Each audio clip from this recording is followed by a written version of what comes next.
There are times when one has to unwind, refresh, de-stress, and just to let everything go so we can go back to work with a renewed hunger in reaching our goals.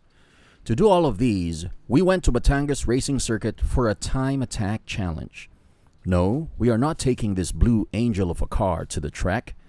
We are taking this small, low center of gravity red devil.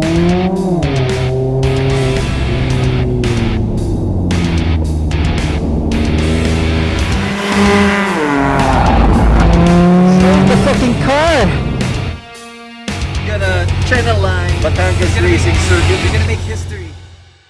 I'm Coach Ronjay. I'm co-founder of Always Be Closing Academy. I'm a member of Miata Club Philippines. You know what, I started only driving 3 years ago when I got my first car. So I was a late bloomer. You know, I had a Mazda 3. Then one time I went to Mazda to have it checked, you know, PMS, the usual PMS. Then I saw this red sports car. So it was like, wow, it's a top down, and you seldom see that in the Philippines, right? It's like when you have that, it's like you're driving in Hollywood. So instantly, I really liked the idea of having a roadster. Then after a year, during pandemic, I decided to sell my Mazda 3. So after purchasing it, what happened was I got into, you know, tuning, you know. So I got a supercharger, I lowered it, so I installed chain coilovers, Willwood brake, big brake kits, you know, just to make sure that, you know, I have a perfect sports car. Then I met someone who is the one who installed the supercharger and all of my kits. He's into racing. So sabi ko, wow, I always wanted to be a, you know, racer.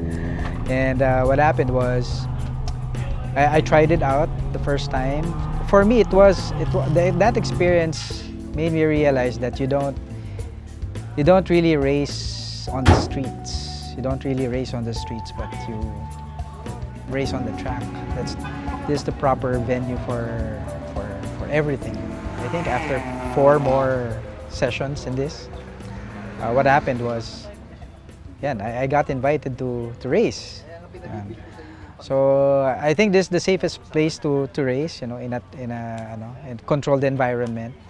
So EZ Ligaya invited me over to join Time Attack, and you know, so far I'm enjoying myself.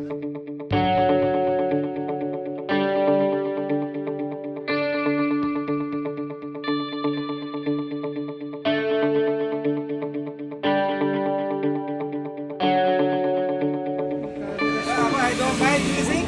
I just wanna look good.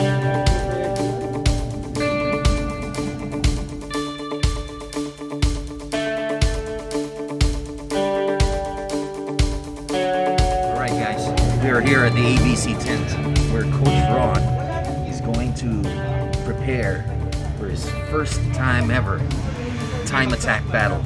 I'm super excited because he will represent ABC Car Club, and I'm just here to watch.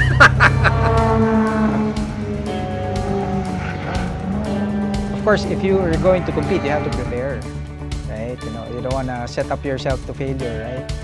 So what I did was I practiced. I had my own track days. I went alone, just imagine, but I had a coach. You know? So I had someone to teach me. Because I know the value of, you know, training, coaching, teaching, and being humble and learning. So I know the value of that. So that's what I did, you know, to really prepare for this. So somewhat so it's really, you know, same thing with all other stuff, right? You know, when you try to learn and acquire a new skill, normally you have to take it slow. You have to know what you're doing.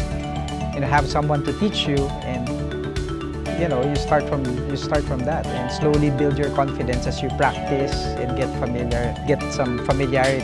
I'm pretty much a newbie kasi compared dun sa ibang racers here, which is like years already. Wala pa ako 1 year nag-race, but this is the first time, and I don't think it will be the last.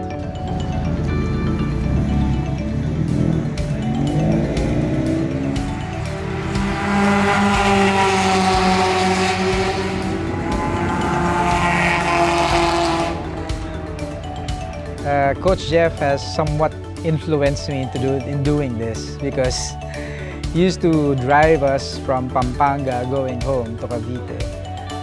Then there was a time that he was driving his Fortuner and we were like coasting, you know, like so so he was sleeping while driving.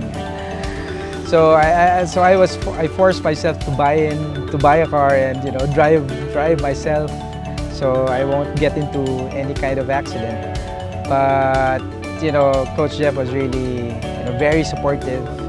Actually, I asked him to go on track. He was able to do some track days with me as well. We did some spirited driving. You know, we went to Cabiang, 4 o'clock in the morning.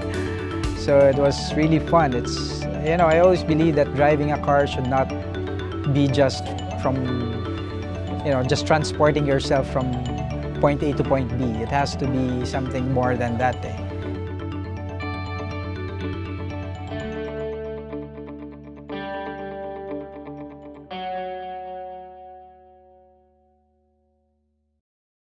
And one thing I can say, you know, when you go into track, what happens is you don't have that itch to go full on the street. I mean, diba, you would see some sport cars, diba, that they would drive irresponsibly, diba? Pero I think the track kind of tames it kasi you have an outlet. So pagdating mo sa streets, okay, I'm good, diba? So it makes you be a better driver, be more responsible.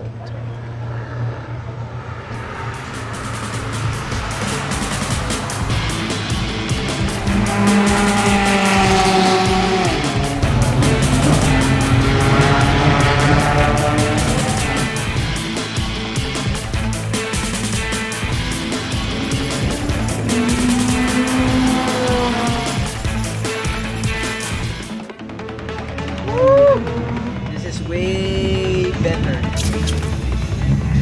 And that's how brakes goes. I think that was my second lap. But on the last turn, kasi it's a really scary last turn. And I had some, you know, incidents there before. But it's very, very minimal. Pero with all the adrenaline, it's your first race. You wanna be fast, pero you wanna enjoy it. So I think really it's more of the mind is relaxed, but the body is like sobrang gigil. So I overshoot that last corner.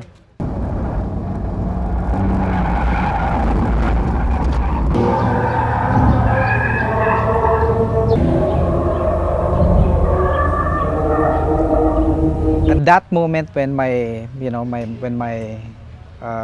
rear, you know, went off the track, and I was able to save the car. When the first time that happened to me, you know, nung practice race namin, yung coach ko, sabi niya sa akin, I didn't see you panic. I didn't panic. Ang sagot ko sa kanya, I was actually happy it happened kasi I never experienced that kind of slide, you know, kasi they always tell it's fun, but I never experienced it, so I don't know what I would do, diba? So at that time he coached me kasi medyo meron mali akong ginawa. So sabi niya, okay, the next time you slide that, this is what you do, diba?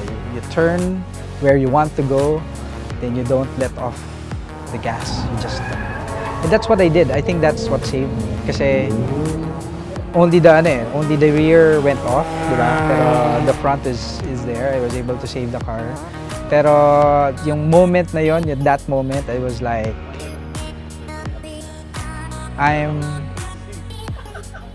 can I say that? I'm fucked up. Save the fucking car!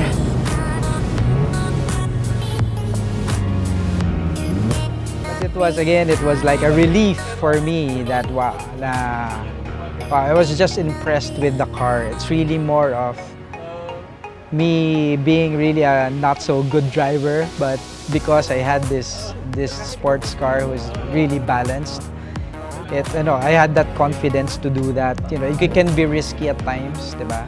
Pero ganun, siguro if it's like a more powerful car, probably hit the wall, diba? Pero at that moment I was like, I didn't panic, pero I was relieved. Pero at that time, the second one, I was able to pull it off naman. So ako, I always wanted to make sure na when you experience that kind of, let's say, adversity, you cannot just give up. Okay, ayoko na, natakot na ako. You have to overcome that by doing it again, and that's what I did. So after that lap, I did it again, and I think the footage would show na pagdating ko dito, I was like, yeah! Diba? So it's really like that. So that's how you persevere, that's how you, diba, learn from your mistakes. Kasi if you don't commit mistakes, it means you're not risking anything, and probably you're not doing anything, right?